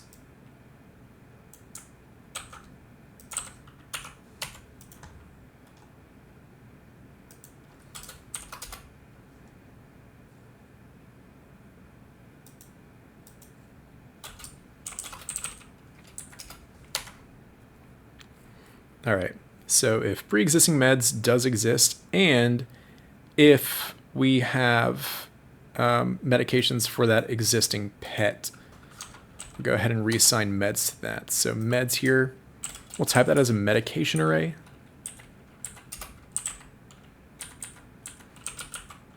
And so right now, you know, under each pet, we should be able to see the names of already completed medications for them.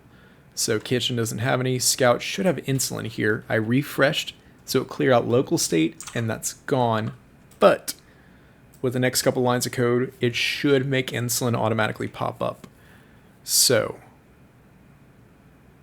if we have pre-existing medications for that pet, we reassign that meds array to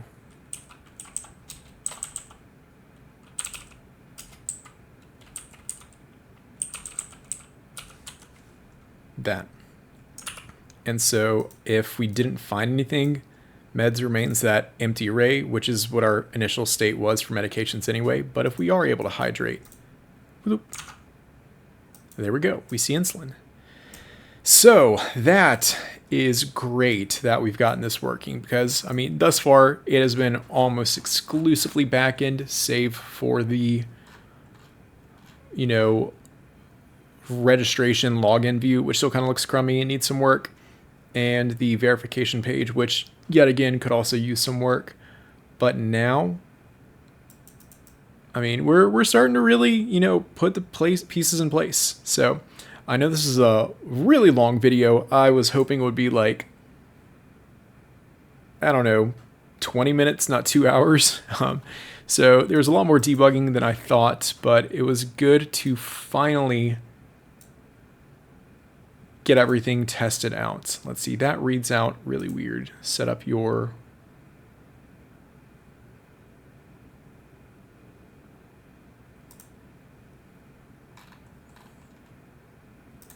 stage.